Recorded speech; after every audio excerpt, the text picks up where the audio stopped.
Good morning, everybody. Though I have started this web series to bring to the notice of the citizens the entire constitution, highlighting wherever it was misused, misunderstood, and misapplied, as a result of which we are suffering political instability, political immorality, political uncertainty, social strife, and poverty, terrorism, and extremism. Yet, taking digressions here and there to sustain the liveliness of the series, I discuss certain contemporary conflicting issues which are also disturbing the society. We often see the discussions on social media regarding the existence of the God or otherwise. This dispute has always been there in the annals of history, especially after advent of communism in India.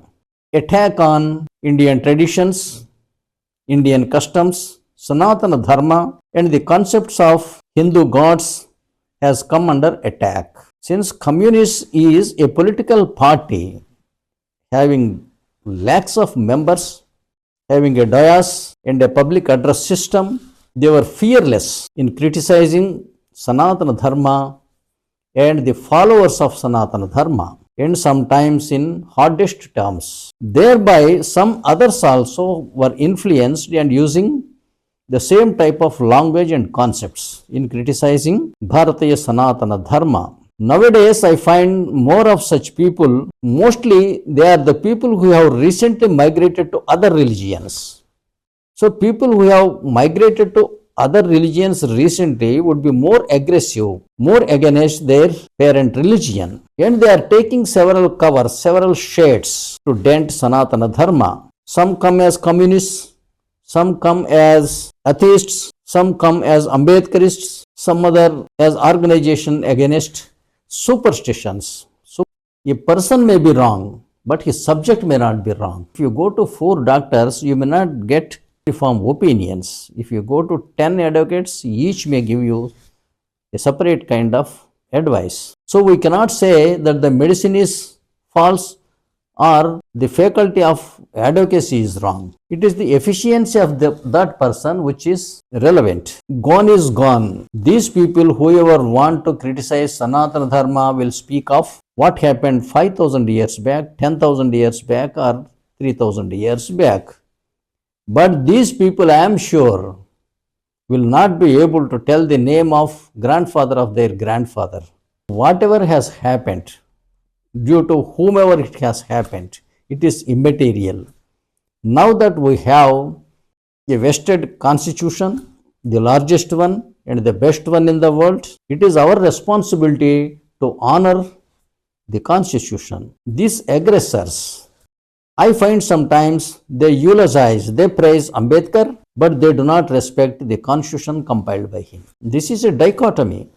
Indian constitution in the preamble secures to its people justice, liberty, equality. Under liberty, it gives liberty of thought, expression, faith, belief, and worship. So faith, belief, and worship, these 3 are different aspects. Worship is an act of conducting puja or reciting of certain hymns, and belief is something which you come to accept after verification of certain facts or history or concepts, though not fully.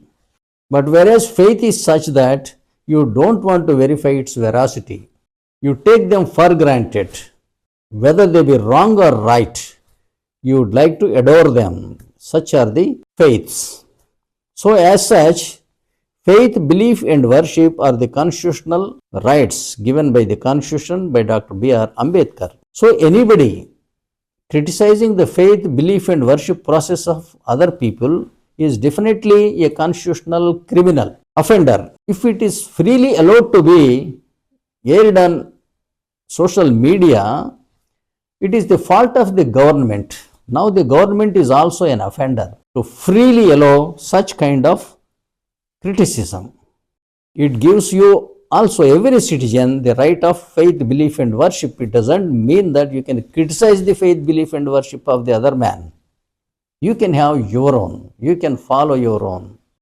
Article 25 and 26 are there. You can follow any religion. You can propagate any religion. You can maintain religious institutions.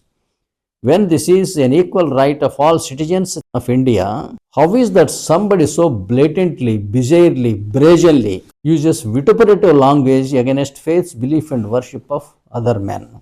Let us keep a watch on this. Whichever governments passively allows such criticism to take place, at least I am not going to vote such party in future. They have to safeguard the rights of every citizen, not of some citizens.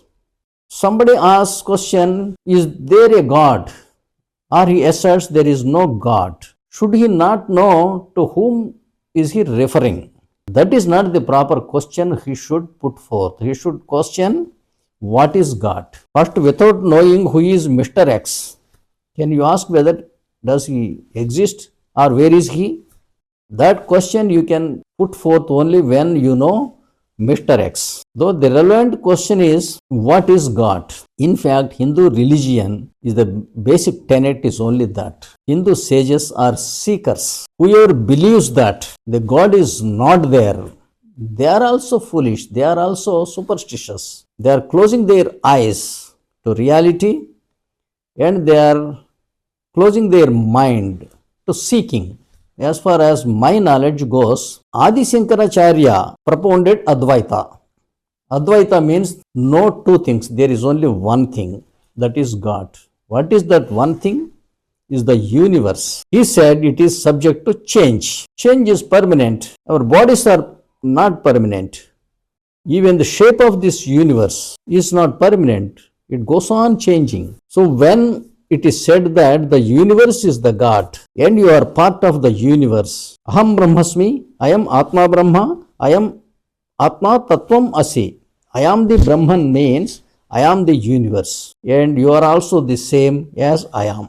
Vidvan Sarvatra Samadarshanaha. We have to have equanimity among everything in the universe. Yoko Vishnur Mahadbhutam Pradakbhutanyanekasaha. The God is only one. That is in the form of the universe. That's also Upanishad says, Purnamadaha Purnamidam Purnasya Purnameva Vasishyate. The universe is complete. Even if you remove the complete from the complete, and what remains is only the complete. Worshipping of several people, you can worship anybody. You can worship your father, your mother, or Rajshekar Reddy, or anybody. It is entirely different. Indian culture is that we worship the planetary system, the Panchabhutas, including earth, air, water, fire, and vacuum. We respect or worship rivers, mountains, some animals as representative of the universe. If you ask why you should worship only this particular animal or etc., then you tell me whom should I worship. If I worship other, then also you will question why you are worshipping only that. We cannot worship the whole university. We cannot even assume. We cannot even imagine what it is. If you remember Lord Sri Krishna, when Arjuna asked him to show his real avatar, he has shown only the universe. But people are not able to understand despite such a direct witness. Lord Sri Krishna manifested in the universe. While you read Bhagavad Gita, wherever it is said that Lord Krishna said so and so, you please understand it as the Vishwa, the universe is saying so and so. Then you will understand Bhagavad Gita better. If you understand that the universe is the God and that every particle of the universe is the God itself, every particle is a sample of the universe. From you, even a smallest particle of your skin or hair, through cloning, they are resurrecting you. That way, if you take the smallest particle of this universe, atom or even smaller than that, that will represent the whole universe. If you can reconstruct the whole universe, and that is what the universe is doing. Sometimes it becomes a smallest atom and again it manifests itself into a large universe, what we are seeing today. 4 children born of the same parents, grown up in the same family, studied in the same school, but they will have different traits. One will be bold, one will be timid, one will be strong, the other will be weak. One will be a melodious singer and other doesn't know it. One who is somebody may be a giver and the other could be a miser. Why they got these characteristics? We say by birth he is like that.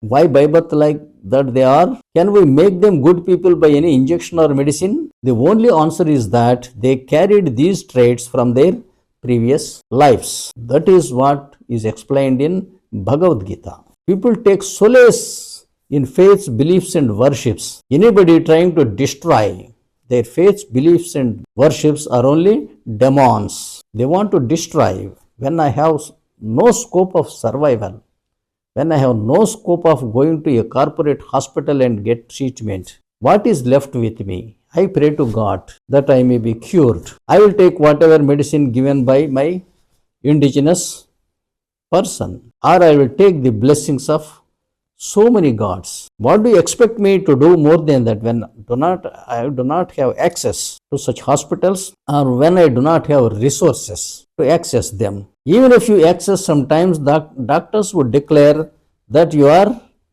unfit. You are not going to live any long. In such case, what you do? You will only pray or invoke your inner conscious, that is the God, Aham Brahmasmi. You will pray to God that He may be benevolent to you, or He may give you moksha, or He may give you better life in your next birth. Whether it happens or not, except that I do not have any other solace. These moral preachers would not give life to anybody, would not sacrifice anything except disturbing their mental peace. This is the characteristic of demons. Let us not indulge in such demonistic ways. Thank you. Thank you for watching my video. I request you to please subscribe, share and comment on my videos. I will be glad to reply to your worthy comments. I will come up with a constitutional issue after this episode. By the previous video, we have completed up to Article 237, from 214 to 237 relating to high courts. Thank you.